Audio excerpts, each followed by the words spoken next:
Hello everyone, hope you are doing well and welcome to the 6th episode of ETF ke Fund Day, where we'll be talking about how to buy and sell ETF on the exchange. In previous episodes, we have covered what is passive investing, what is ETF, how does ETF work, and what are the various ways to buy and sell ETF in very brief. In today's session, I'll be conducting a live demo and telling you the nuances or issues which you should focus on while making the buy and sell decision. So without any further delay, let's start with the live demo. First of all, you should identify the ETF which you want to buy or sell, which should be based on your investment objective. And this decision can be based on various parameters. People do it on the basis of AUM or on the basis of liquidity of that concerned ETF or on the basis of performance of that ETF. And you can consider these parameters while choosing the right ETF which is aligned with your investment objective. And I won't go into the details on how to choose the ETF, but I'll rather focus on how to buy and sell the ETF in the right way. First of all, ETFs trade on the exchange around their real-time net asset value, which is, for example, if yesterday the NAV of the ETF was rupees 100 and by 12 noon the market is down by 1%, and let's say you're buying a Nifty 50 ETF which is down by 1%, at 12 o'clock you should be able to buy and sell that Nifty 50 ETF around rupees 99, which is at a 1% lower price since the index itself is down by 1%. And this is ensured by an entity called an authorized participant, or in a simple terms, you can also refer to them as market makers. These market makers are appointed by AMCs to provide both bid and ask quote on the exchange around the real-time net asset value, and hence you can buy and sell ETF at the intraday net asset value, and which is what makes the ETF a very competitive tool to enjoy or rather gain the benefit of intraday volatility also, and enter the markets or exit the markets at the desired levels, which is not provided by index funds or mutual funds. Now let's take an example. As I mentioned that first of all you should focus on choosing the right ETF, and then for you to get the returns which you are seeking, you should focus on two things.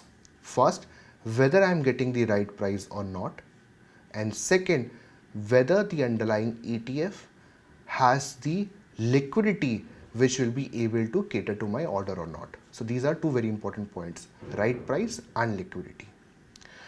So once you have decided the ETF which you want to buy, go on the AMC website, and typically most of the AMCs publish the INAV, which is real-time net asset value, on their website. So here is an example where the AMC is showing the current INAV, which is getting updated every 5 seconds on the website of the AMC.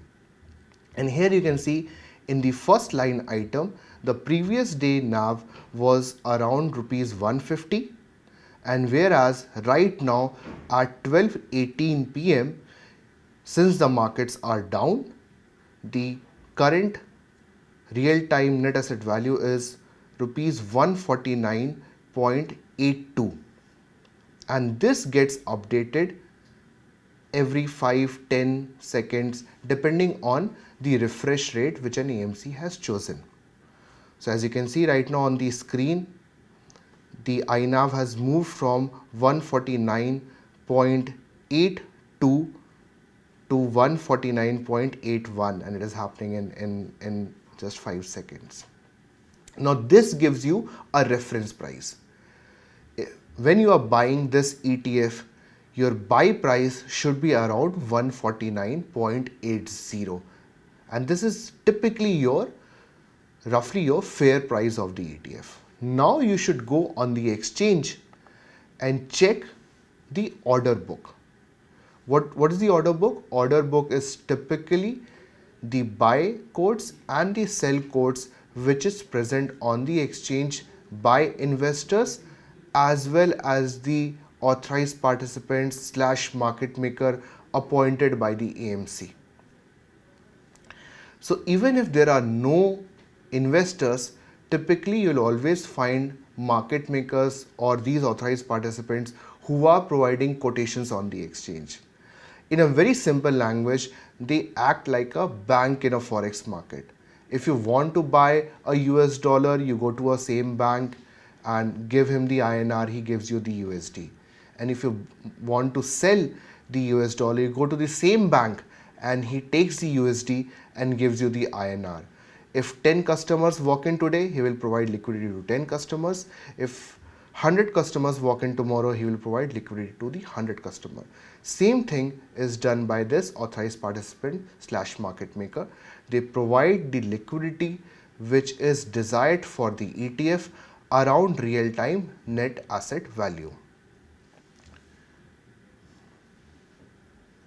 So on this website, you can now see that the quotations which are provided for this ETF is around 149 rupees 90 paisa on the sell side and 149 rupees 50 paisa on the buy side, which means that you can buy this ETF at 149 rupees 96 paisa as per the current prices, and you can sell this ETF at 149 rupees 75 paisa. And see, this is around the real-time net asset value which we saw a minute back, which was around 149 rupees 80 paisa.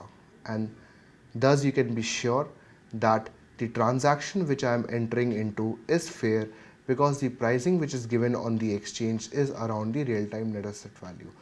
One very important point is to note that real-time net asset value is the naked value of your portfolio. It's like the price of a Szechuan noodle in a restaurant, because ultimately what you pay is GST on top of that. So similarly, INAV is the simple cost price of the underlying securities. It does not include the STT and stamp duty. So whenever the final quotations which are done on the exchange, it is INAV plus 14-16 basis point, which includes the STT and stamp duty, and this is charged for index funds also and mutual funds also. It's just that for the ETF you can see it in a segregated manner also. So for example, if the INAV was around rupees 100, you will be able to buy the ETF at 100 rupees 15 paisa, because obviously you need to pay the STTs and the stamp duties. So now on this page, on the order book, I'm sure that based on the order book, the pricing is fair and around the real-time net asset value. I can see the pricing is available on both the buy quotations and the sell quotations. And just for your information, the quotes which you are seeing in a larger quantity is by the authorized participants typically, and they ensure that by these quotations the price of the ETF is around the right levels. Now, how do I buy and sell? I have already seen the INAV. I have then gone on the exchange, and you can check it on your broking account also, because brokers also show you the order book. So you can either go on the exchange or on your broking account itself, you can look at the order book, and by looking at the order book, I am okay with the liquidity and I'm okay with the price which was provided on the exchange. Now log into your broking account to place the order. First, search the security which you want to buy by using the ticker or the name. And as soon as you have selected the security, and let's say in this illustration I am using a buy order, click on the buy order. Here you can see that I'm doing the transaction from a long-term point of view, and now I'm not doing intraday. I've picked the quantity as 5. One very important point to note in case of ETF is to always use the limit order and not the market order, because you want to transact in the ETF around the real-time net asset value, which you have already checked, so you know the fair value of the ETF. And using the limit order will always ensure that you are getting the ETF units or selling the ETF units around the fair value of the scheme. And that is why, since I had checked that the NAV, or rather the INAV of the ETF was around 149 rupees 80 paisa, and I've already told you that some taxes are added on top of it, and that is why in this example I'm putting the limit price as 150 rupees 30 paisa.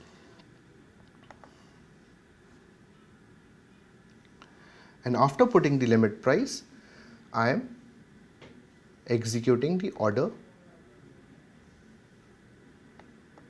and as soon as I have executed the order, you can see on the top line that order is already executed.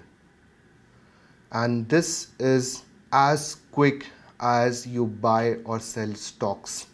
You can see here that now this 5 units will start reflecting in your demat account with the same lag or process as it happens in case of any stocks. So see how smooth was to buy or sell ETF. You only need to take 2-3 important points into consideration. One, always check the real-time net asset value, which is also known as INAV. Always check the order book to ensure that pricing on the exchange is available around INAV, and you can do it by going to the exchange website or by logging into your broking account. And then finally, when you're placing the order, always use the limit price and then execute the order. And that is how simply you can enjoy the benefit of investing in ETF. So thank you for your time today. Hope you understood how to transact an ETF on the exchange. Do watch out for our next episodes on ETF Ke Fund. Thank you.